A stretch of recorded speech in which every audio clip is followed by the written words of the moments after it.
Welcome back to the Professor's Lab. I'm Professor V, and this is round 2 of the League Challenge that happened at Die Hard Games on April 18th, 2024. If you didn't know, Die Hard League happens every Thursday at 6 p.m. Central, featuring casual and tournament play of whatever format anyone wants, really. More info in the description. Twilight, Masquerade pre-releases continue Thursday, May 16th, 6 p.m., and Saturday, May 18th, 1 p.m. League Cup, Saturday, May 18th at 11 a.m. League Challenge, Thursday, May 23rd at 6 p.m. And GLC, Thursday, May 30th at 6 p.m. GLC is Gym Leader Challenge, of course, all Central Time, all at Die Hard Games, and check out Pokemon's event locator for premier events at the shop, such as League Challenges, League Cups, and pre-releases. Please hit that like button right quick, subscribe to this channel, ring the bell for notifications, say what you need to say in the comments, and all that other good free stuff. But anyways, let's research this game. On the left, we have Charizard. On the right, Arceus Giratina. Looks like they're starting things off for us. Arceus in the active spot, Giratina V on the bench, Psychic Energy attached to the active Pokemon. Nothing else really to do on Arceus' first turn here. Maybe some Bibarel down would be nice, but not entirely necessary, as our Charizard player starts us off with a Nest Ball here, finding a Charmander to put onto the bench, followed by what seems to be an Iono. They're going to get things shuffled up and fire off the Iono most likely. Charizard player is looking for more Charmander, at least one more. A Pidgey or two to put onto the bench. So looking for that Buddy Poffin, of course. And they have a pretty good shot to find it off of the Iono here. And then they can end their turn off with that Rotom in the active. And its draw 3 ability, instant charge, I believe. But let's do one thing at a time. Iono, both players shuffle their hands, put them at the bottom of their deck, and then draw cards from the top equal to their remaining prize cards. Pidgey is found, as well as a Radiant Charizard, and they both hit the bench here. Not sure if I like the Radiant Charizard coming into play so soon here, but they are the player, and that's why I am in the lab researching the game. They retreat that Rotom out of the active spot, putting Pidgey in the active, and use instant charge to draw 3 cards and end their turn. Arceus V-Star evolved into the active spot, double turbo attached to it from hand. Bidoof hits the bench. Starbirth on the table now.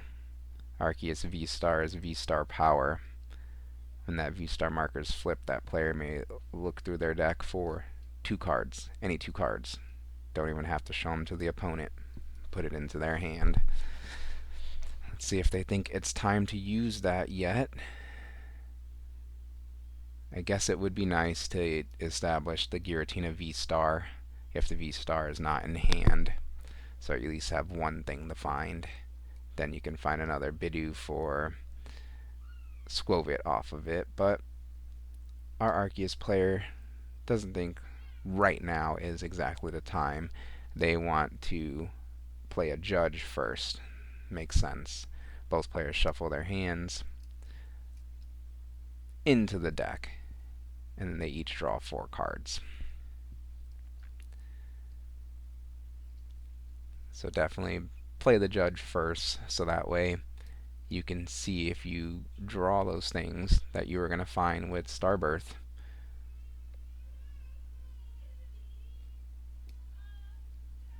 Alright, we hit this Judge here,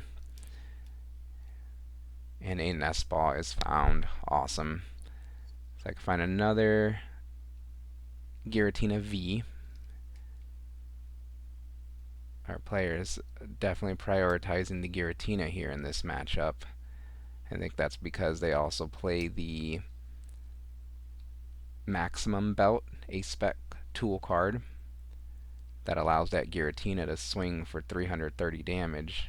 That's how much HP the Charizard EX has. But before all that, I'm going to attack with the active Arceus V-Star. 180 damage takes the KO on the Pidgey, and 3 basic energy are accelerated from the deck. 2 Pokemon V in play. Play resumes over on Charizard's side as they start things off with an Ultra Ball, discarding 2 cards to search the deck for a Charmander and put it onto the bench. Charmeleon evolves into the active spot. Counter Catcher being live and being played here to bring up that Bidoof into the active spot. And we are stalling, it seems. Please do not have a way to knock out my active Charmeleon, as I rode him for 3 more cards with its instant charge ability.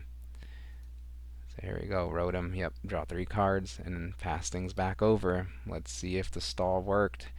It's unfortunate because the V-Star power Starbirth is still not been used, so our Lugia, our Arceus player is definitely getting out of this one, as they bench a Squovit and flip that V-Star marker to search the deck for any 2 cards. Switch, I'm sure, will be one of the cards, if they play it, of course. And then maybe a Bibarel as the other card. It just depends on what's in deck. I mean, what's in, yeah, of course, in deck and hand, and their strategy. But we'll try to guess them here in the lab today. Try and exercise that Poke Brain. 2 cards have been decided upon here, as they start shuffling the deck, making sure those cards didn't change or anything right quick. And let's see what they grabbed. The Giratina V-Star, of course, would be nice to pick up if we don't have access to it already. So here we go, Giratina V-Star. And switch card, switching that Bidoof out of the active spot back into that efficient Arceus V-Star. And it attacks with Trinity Nova, I think its attack is called. 180 damage, knocks out that opposing Charmeleon and accelerates some more energy from the deck. Charmander's in the active spot. Now it gets a fire energy attached to it, and a Super Rod is being played to shuffle back into the deck. Charmander, Pidgey, and basic fire energy, as our Charizard player starts the recovery process in this mid-game. 4 prizes to 6 prize cards. So the Maximum Belt definitely helps out a lot in this matchup, allowing the Giratina V-Star to take a KO on an opposing fully powered up, fully HP Charizard EX. I believe they also play the Iron Leaves grass type Pokemon that can knock out a grass weak Charizard EX, as our Charizard player plays an Iono here, shuffling both players' hands, putting them at the bottom of their decks, and then they each get cards from the top equal to their remaining prize cards. 6 and 4 here. Another Counter Catcher found and played, bringing that Bidoof up once more. There's lots of energy on the field. Maybe you can't find one to retreat. Buddy Buddy Poffin played, establishing another Charmander and Pidgey. Okay, our Charizard player recovered quite nicely here. And let's see if they decide to swing on this Bidoof for 30 damage or draw 3 cards. The multiples of 3s at the end of the turn. I don't think there's any other playable cards in hand currently.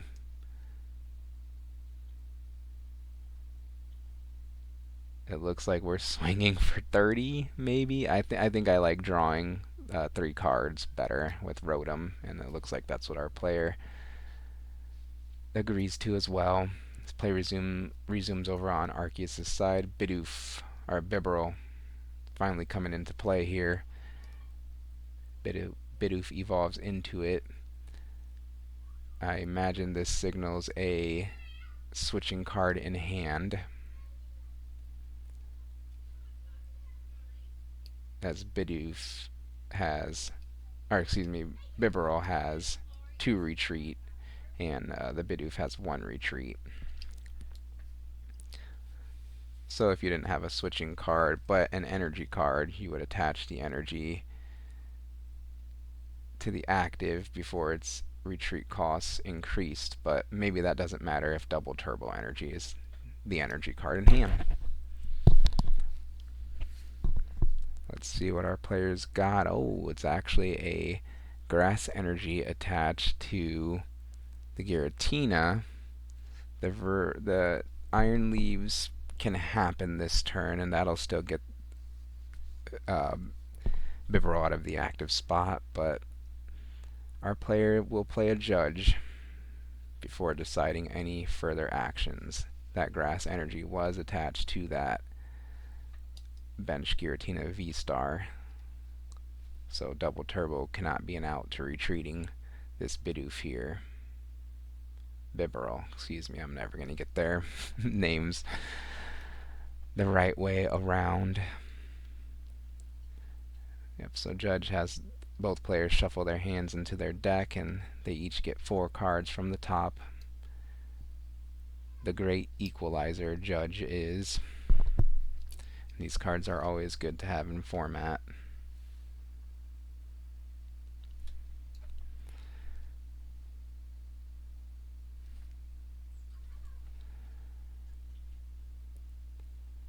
Okay, our player can dig even further with the Skwovet Nest Stash and Industrious Incisors combination. One switch was played already. We're getting out some ability markers now, so we're going for Skwovet's Nest Stash. Shuffle your hand, put it at the bottom of the deck, and then draw 1 card. Is that card playable? Nope. As we're going for Bibarel Industrious Incisors, draw up to 5. Nest Ball is found. That's going to find another Bidoof, so it looks like we may be taking the turn off, not attacking. Just being more passive and establishing the board and the hand further as the Charizard player begins their turn.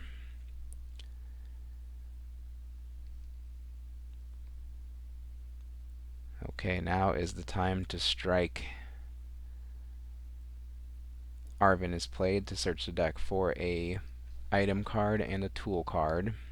Ooh, that Forest Seal Stone is the tool of choice.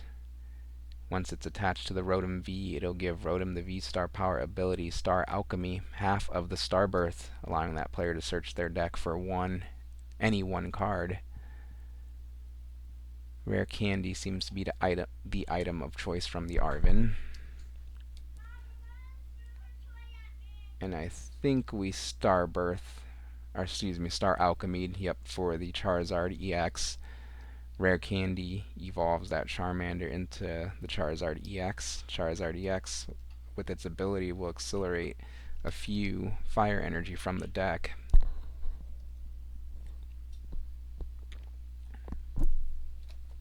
Charizard's Burning Darkness attack is doing 240 damage right now, since the opponent has taken 2 prize cards. 2 energy on the active Charizard EX means it can attack this turn. You cannot knock out a V-Star Pokemon on the opponent's bench, so I think taking out this Bibarel is probably your best bet. reduces the opponent's draw for next turn, but the Arceus player already has the Giratina V-Star, the Arceus V-Star, a Giratina V already powered up. I wonder if you do not attack and let this Bibarel hopefully stay in the active spot, but I don't know. I think you got to start taking prize cards to keep up in the prize race. As a counter catcher is played, interesting. Okay, I was tripping earlier that Giratina V on the bench can be KO'd by a 240 Burning Darkness attack with its 220 HP, so that's what our Charizard player goes for, a counter catcher on the Giratina V, taking 2 prize cards, evening the prize trade up here in this mid game. Giratina V Star levitates to the active spot and play resumes over on its side, and we're looking for that maximum belt here. Starting things off with an Ultra Ball, discarding a couple cards to thin the hand down and search the deck for a Pokemon. Now, the maximum belt is a tool card, and the Pokemon it's attached to, their attacks do 50 more damage to opposing Pokemon EX. Charizard EX is an EX Pokemon, of course, with 330 HP. Giratina's V-Star's Lost Impact does 280 damage. 28, 29, 30, 31, 32, 33. 330 damage, enough to KO the opposing Charizard EX, so that is what we are on the hunt for, that Ace-Spec tool card. What do you guys think of the Ace-Spec cards returning to our standard format? Let me know in the comments. As a Bibarel is found and evolved onto the bench, we got plenty of dig here.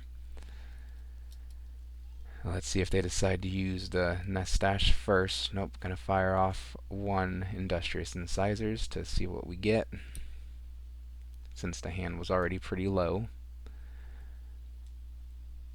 No Ace-Spec found, as I imagine it would have been slammed.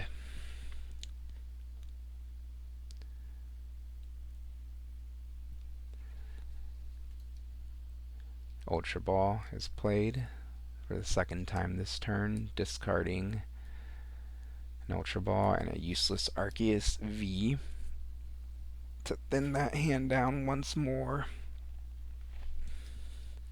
And the deck, of course. Okay, this works too. The Iron Leaves. Rapid Vernier, I think, is its ability. When you play it down, you can move it to the active spot.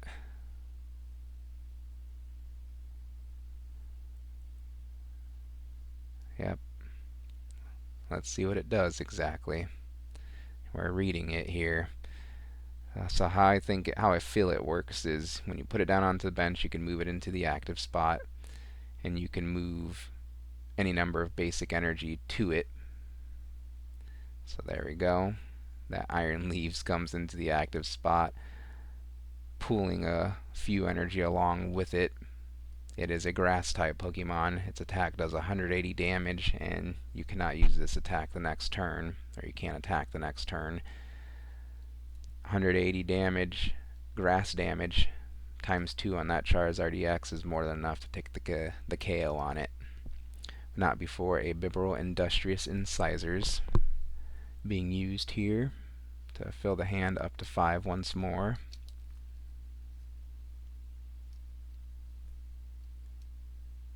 And I think it's a pretty good idea to preserve the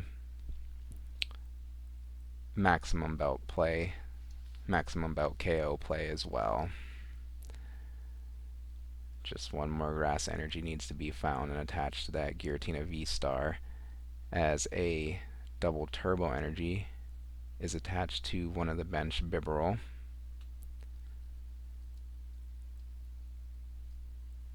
And Iron Leaves takes the KO on the Grass Weak Charizard EX. 2 prizes to go as Radiant Charizard moves into the active spot. Its Excited Heart is super effective right now. That ability allows its attack to cost less based off of the prize cards, the amount of prize cards your opponent has taken. Looks like a super rod is being played now to shuffle back into the deck some resources, a stage 2, and an energy card. That Radiant Charizard in the active spot can use its Combustion Blast attack for one single fire energy currently, since the opponent has 2 prizes remaining. 250 damages, 250 fire damage, 500 damages, more than enough to take the KO on the opposing Iron Leaves. EX as an Iono is played. Both players shuffling up, putting that hand at the bottom. Our Charizard player gets 4 cards from the top. The opponent gets 2. Now we just need to get the Rotom V out of play. No way to do that, so Radiant Charizard takes the KO on the opposing Iron Leaves EX, tying the prizes up here in the late game. Now the Rotom V is on the bench for the Charizard player. It's worth 2 prize cards, so it is possible for the Arceus player to win here on this turn right now. Let's see what they can put together. There's plenty of draw with all the support Pokemon on the bench. Starting things off with an Ultra Ball, thinning the hand down to 0, and searching the deck for a Pokemon. You can grab one and put one on the bench just to thin it out of the deck, so that way all that's in there are the cards you're trying to draw to close out the game here.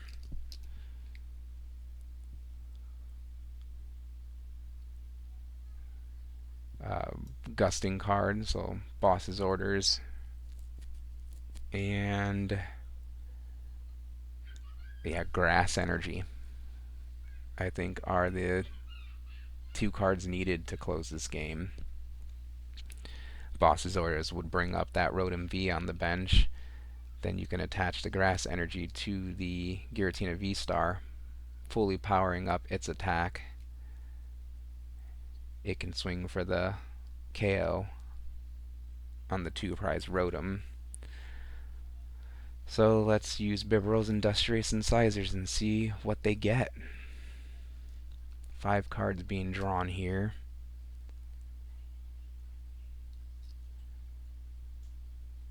Our Charizard player at the edge of their seat as Jet Energy is attached to the active Arceus.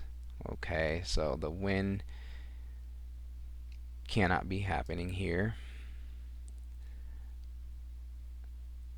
Next is Nestash. Let's sequence those abilities optimally. Nestash shuffling that hand and putting it at the bottom of the deck. 1 card seen from the top. Industrious Incisors number 2 lets you see 4 more, basically setting up the hand for next turn to be able to have the cards needed to win the game next turn.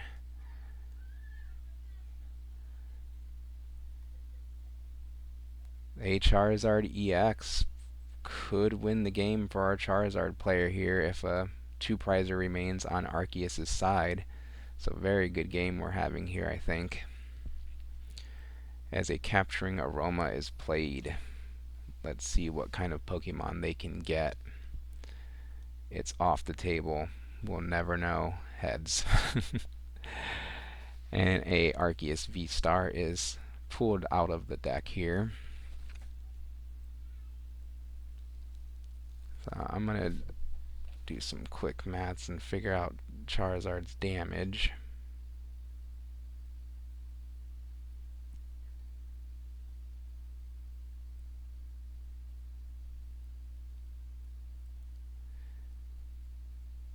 I think Charizard's doing 300 damage right now, with the opponent taking 4 prize cards. So even if no KO is taken here, Charizard EX would win the game next turn. So maybe our Arceus player thinks it's best to leave a one prizer in the active spot and force them to have more cards, especially after a judge.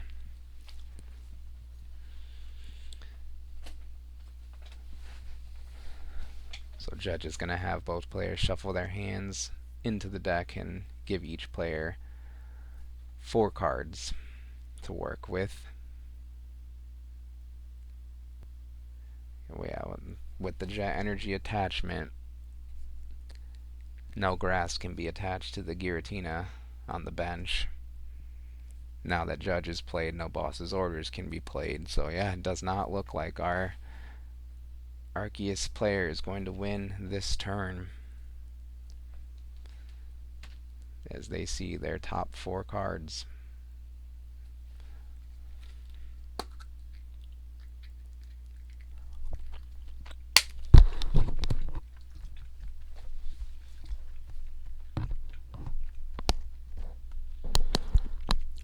So now the thing to decide is, do you attack? And it looks like they decide yes, knocking out the opposing Radiant Charizard. Charmander moves into the active spot. No energy accelerated from Arceus V-Star's attack. I think that signals no grass energy left in deck. Wow. Maybe that's what was going on. Okay. So can our Charizard player make a Charizard for game here? I believe Charizard's swinging for 330 damage, since the opponent has 1 prize card remaining.